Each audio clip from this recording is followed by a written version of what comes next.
วัสดีครับพี่น้องชาวเมล็ดพันธุ์ที่รักทุกท่านครับวันนี้ผมนั่งอยู่กับคุณ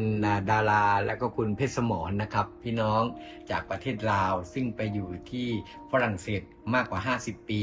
และผมไปเจอพวกเขาที่นั่นเมื่อตอนที่ไปเยี่ยมนะครับพี่น้องของเราที่ยุโรปเมื่อเดือนพฤษภาที่ผ่านมาแล้วก็ช่วงที่ผ่านมานี้ทั้งสองท่านนี้ก็เดินทางกลับประเทศลาวไปเยี่ยมเยียนญาติมิตรที่อยู่ที่นั่นและก็ถือโอกาสมาเยี่ยมเยียนผมนะครับเยี่ยมเยียนคริสตจักรของเราแล้วก็มาอยู่ที่บ้านของผมนะครับเป็นเวลา2 สัปดาห์ระหว่างที่อยู่ที่นี่ทั้งคุณ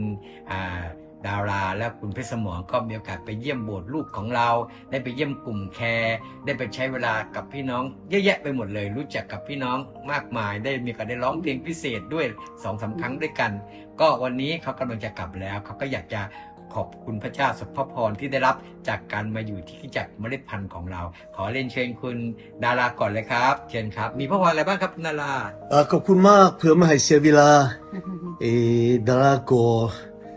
ขอบคุณพระเจ้าดีใจมากที่ได้มาถึงภูเก็ตนี่ได้มาอยู่กับอาจารย์ประมาณ2 อาทิตย์แล้วพระพรก็ได้รับอย่างมากมายคือทำอีกก็ได้เรียนเรื่องของพระเจ้าได้เรียนในชีวิตของอาจารย์สังเกตเบิ่งว่าอาจารย์รับใช้พระเจ้าอย่างใดใช้ชีวิตอย่างใดรวมกับพี่น้องในคริสตจักรตัวที่2ก็ได้รับพระพรจากพี่น้องในการต้อนรับในความรักของพี่น้องที่มีต่อพวกเราทั้ง2 คนดาราและเพชรสมรเหมือนดังอาจารย์ได้ว่าพวกเราก็มีโอกาสได้ฟังพระคำของพระเจ้าได้นมัสการพระเจ้าได้สรรเสริญพระเจ้าและดาราก็ได้มีโอกาสร้องเพลงของดาราเองในคริสตจักรของพระเจ้าแล้วก็ได้เรียนกับอาจารย์ก็ได้เรียนกับคริสตจักรเช่นเดียวกันในการเยี่ยมยามพี่น้องหรือไปโบสถ์หลายโบสถ์อาจจะเป็นโบสถ์ที่อยู่โรงแรมหรือโบสถ์ที่ของอาจารย์ต่อแล้วก็ได้ร่วมกับอาจารย์สุวัสดิ์เหมือนกันในนาทีสุดท้ายและกลุ่มแค่ทุกอาทิตย์ที่ดาราเพชรสมรอยู่ที่นี่โอ้พระพรของพระเจ้าขอบคุณไม่เคยประสบประการมาก่อนเลยพระพรดังนี้แล้วก็ดีอกดีใจอาเมนอาเมนสำหรับคุณเพชรสมรครับอะไรที่ประทับใจที่สุดที่มาอยู่ที่นี่2 สัปดาห์ครับคุณเพชรสมรสบายดีพี่น้องสวัสดีขอบคุณพระเจ้าเนาะที่ได้ประทับใจที่สุดก็ได้มาอยู่กับอาจารย์กุ้งอาจารย์ใหญ่มีความสุขมากพระเจ้าก็ได้อวยพรอาจารย์กุ้งก็ได้แบ่งปันถึงเรื่องการรับใช้พระเจ้าอาจารย์ใหญ่ก็เช่นเดียวกันและคริสตจักรก็ได้แบ่งปันได้รับพระพรของพระเจ้าผ่านทางการสรรเสริญพระเจ้าเห็นคนหนุ่มคนสรรเสริญพระเจ้ามวลที่สุดและก็กลุ่มแค่ก็เช่นเดียวกันกลุ่มแค่ก็ได้มีการแบ่งปันเกี่ยวกับคำพยานชีวิตก็เห็นว่าพี่น้องอยู่ที่นี่ก็ได้มีประสบการณ์กับพระเจ้าและพระเจ้าก็ได้อวยพรพี่น้องและพระเจ้าก็ได้อวยพรพวกเรา2 คนเช่นเดียวกันที่ได้รับพระพรจากคริสตจักรเมล็ดพันธุ์อยู่ภูเก็ตขอบคุณพระเจ้าขอพระเจ้าอวยพรพี่น้องเป็นพรพิเศษที่พระเจ้าได้ประทานให้เราได้มาพบกันได้มาเจอกันขอบคุณพระเจ้าขอพระเจ้าอวยพรครับผมคุณ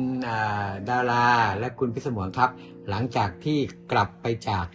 ประเทศไทยจากภูเก็ตไปที่เมืองลีอองที่ฝรั่งเศสแล้วคุณดาราและคุณเพชรสมรมีนิมิตหรือมีเป้าหมายในการจะรับใช้พระเจ้ากับพี่น้องคนลาวที่เมืองลีอองอย่างไรบ้างครับเชิญคุณดาราก่อนครับ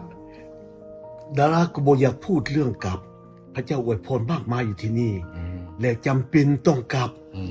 เพราะมีแนวคิดมีวิชั่น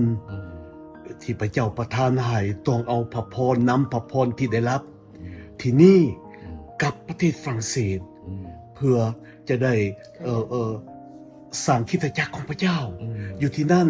คริสตจักรของพระเจ้าดาราไม่หมายความว่าคริสตจักรที่เป็นอาคารนะเป็นคริสตจักรที่เป็นในชีวิตของคนผู้ที่เชื่อพระเจ้าเพื่อจะได้หลังจากรับพระพรแล้วแบ่งปันพระพรกับเขาเพื่อจะได้นำเขาสอนเขาในการรับใช้พระเจ้า และมีบทเรียนที่จะไปถ่ายทอด ที่อาจารย์ได้ถ่ายทอดให้แก่ผมจะถ่ายทอดให้แก่คนอื่นด้วย แล้วก็จะสั่งคริสตจักรที่เป็นคนอยู่ที่นั่น เพื่อว่า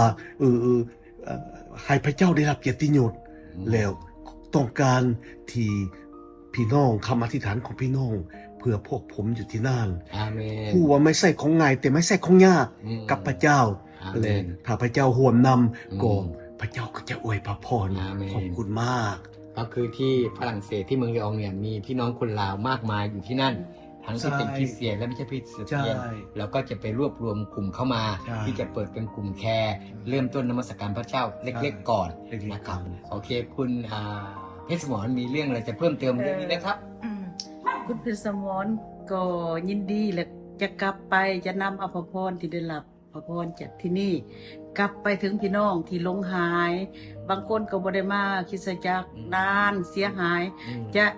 นำไปกู้คนจำนวนเหล่านั้น ให้กลับมาหาพระเจ้า ให้ได้รับพระพรของพระเจ้าได้รับชีวิตอันตลอดไปเป็นนิจและก็เราได้รับนิมิตจากพระเจ้าเหมือนกันว่า ให้ประกาศข่าวประเสริฐ เรื่องของพระเจ้าให้คนที่ไม่ได้เคยได้ยินเรื่องของพระเจ้า และคนที่หลงเสียหายไป ให้ได้กลับมาได้มาเสือในพระเยซูและจะได้รับความพ้นด้วยกัน คุณเพชรสมรและคุณดาราจะไปเริ่มต้นทำกลุ่มเนี่ยจะเริ่มต้นจากที่ไหนก่อนครับ ผมคิดว่าสิ่งที่จำเป็นที่สุด คือสำคัญที่สุดนั่นก็ที่บ้านจะเป็นที่บ้านของผม พวกผมหรือต่อไปก็เป็นพระเจ้าอวยพระพรแล้วก็จะขยายบ้านของคนอื่นอีก ก็ได้ ก็ได้ อืม หรือถ้าเป็นไปได้ก็จะอยู่ในห้องที่โบสถ์ของฝรั่งที่รวมกับเขา ก็อาจจะเริ่มต้นเล็กๆจากในบ้านของเรา ใช่ หรือบ้านของเพื่อนเราก่อน แต่ถ้า ใช่ เมื่อมีคนขยายเติบโตขึ้นแล้ว ใช่ ก็อาจจะไปขอใช้สถานที่ของโบสถ์ ใช่ ท้องถิ่นที่นั่น เป็นนมัสการเมล็ดพันธุ์ ใช่ ลาวที่ลีออง ใช่ โอเคไหม ใช่ อ๋อ ขอบคุณพระเจ้า ครับผม ใช่มากอาจารย์ คุณเพชรสมรกับคุณดาราคิดว่านิมิตนี้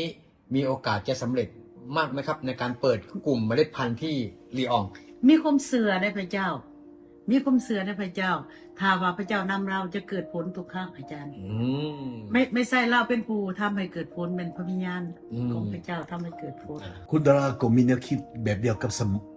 ภรรยา อืม เพชรสมร อืม ต้อง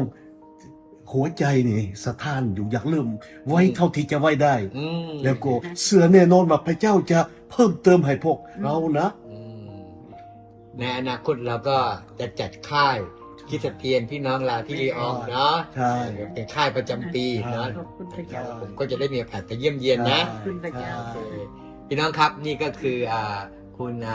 เพชรสมรนะคุณดารานะครับอายุมากแล้วนะครับเนี่ยคุณดารานี่70 กว่าแล้ว แต่ว่า 70 กว่าแล้วก็ยังรับใช้พระเจ้าได้ใครบอกว่าอายุ 70 แล้วไม่รับใช้ใครที่บอกว่าอายุมากแล้วจะเกษียณเนี่ยไม่เกษียณ นายหัวใจยังดุมหัวใจยังดุมนะตุ้ม เดี๋ยว แก่แต่หัวใจ พี่น้อง ยัง ดูซิเขาจะไปเริ่มรับใช้พระเจ้าที่ลีอองเมื่ออายุ 70 ปีอันนี้เมื่อเขาจะไปเราก็อยากแค่เขาไปอย่างถูกต้อง เราก็เลยจะมอบใบประกาศนะครับใบแต่งตั้ง ที่จะให้เขารู้ว่าเขาต้องการแต่งตั้งอย่างเป็นทางการจากองค์กรคริสตจักรเมล็ดพันธุ์ ให้ไปบุกเบิกก่อตั้งคริสตจักรเมล็ดพันธุ์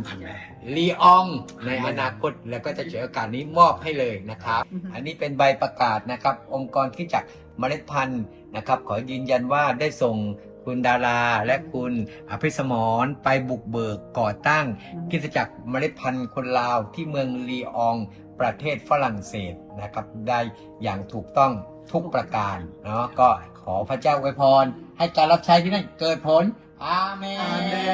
น